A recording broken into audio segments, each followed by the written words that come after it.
കൂടുതൽ വാർത്തകളും വീഡിയോകളും കാണാൻ ഈ ചാനൽ സബ്സ്ക്രൈബ് ചെയ്യുക. കൂടെ ബെൽ ബട്ടൺ അമർത്തുക. ഇന്നത്തെ എൻ്റെ ജ്യോതിഷ വിഷയത്തിലേക്ക് എല്ലാവർക്കും സ്വാഗതം. ഇന്നത്തെ എൻ്റെ ജ്യോതിഷ വിഷയം ആയുസ് വർദ്ധിപ്പിക്കാം, ആരോഗ്യം നിലനിർത്താം. അങ്ങനെ ആയുസ്സും ആരോഗ്യവും ഉള്ള വിഷയമാണ് ഇന്ന് ഞാനിവിടെ പറയുന്നത്. ആയുസ് തരുന്നതും ആരോഗ്യം തരുന്നതും ആരാണ്? സൂര്യദേവനാണ്, ഇല്ലേ? നമുക്ക് ആയുസ്സും ആരോഗ്യവും തരുന്നത് ആരാണ്? സൂര്യദേവനാണ്. സൂര്യദേവൻ്റെ ദേവനാണ് ആര്? ശിവൻ. ശിവനെ ആരാധിക്കണം. അപ്പോൾ ശിവൻ ആരാണ്? സൂര്യൻ്റെ ദേവനാണ്, ഇല്ലേ? സൂര്യൻ എന്ന ഗ്രഹത്തിൻ്റെ ദേവൻ ശിവനാണ്. അപ്പോൾ സൂര്യൻ ആരാണ്? വൈദ്യനാഥനാണ്, ഇല്ലേ?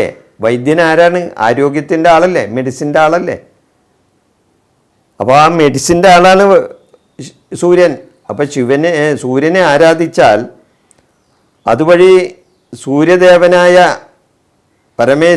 പരമേശ്വരനെ ആരാധിച്ചാൽ നമ്മൾക്ക് ആയുസ്സും ആരോഗ്യവും കിട്ടും. ആയുസ്സും ശിവനെ സംബന്ധിച്ചാണല്ല, ആയുസ്സിൻ്റെ നാഥനാണല്ല ശിവൻ. അപ്പോൾ ശിവനെ ആരാധിക്കണം.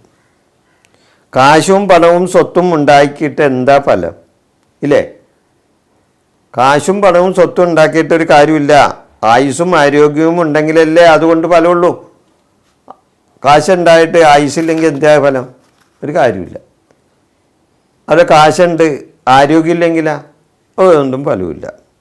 അപ്പോൾ സൂര്യനെ ഇത് കാര്യങ്ങൾ ആയുസ് വർദ്ധിപ്പിക്കാനും ആരോഗ്യം നിലനിർത്താനും ഒക്കെ സൂര്യൻ്റെ ഗായത്രി മന്ത്രം ദിവസവും ചൊല്ലുന്നുള്ളതാണ്. സൂര്യഗായത്രി ഇല്ലേ, അത് ദിവസം ചൊല്ലാം.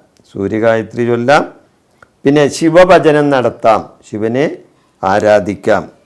ശിവക്ഷേത്ര ദർശനം നടത്തി വഴിപാടുകൾ സമർപ്പിക്കാം. ശിവക്ഷേത്ര ദർശനം നടത്തി വഴിപാട് സമർപ്പിക്കാം.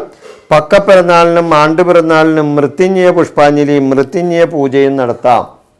പക്കപ്പിറന്നാളിനും ആണ്ടുപിറന്നാളിനും ഒക്കെ മൃത്യുഞ്ജയ പുഷ്പാഞ്ജലിയും മൃത്യുഞ്ജയ പൂജയും ഒക്കെ നടത്തുന്നത് ഉത്തമമാണ്. ശിവന് ധാര, പിൻവിളക്ക്, കൂവിളത്തിലെ മാല ചാർത്തൽ, ഇതെല്ലാം ആയുസ് വർദ്ധിപ്പിക്കുക എന്നുള്ളതാണ്. ശിവന് മുഴുക്കാപ്പ് ചാർത്തിയാലും ആയുരാരോഗ്യ സൗഭാഗ്യം കിട്ടും.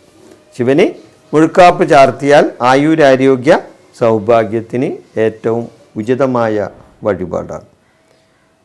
ഈ ആയുസ് വർദ്ധിപ്പിക്കാം, ആരോഗ്യം നിലനിർത്താം, ഇങ്ങനെയുള്ള കാര്യങ്ങളുടെ ഈ വിഷയം ഞാനിവിടെ അവസാനിപ്പിക്കുന്നു. നിങ്ങൾക്ക് നന്ദി, നമസ്കാരം.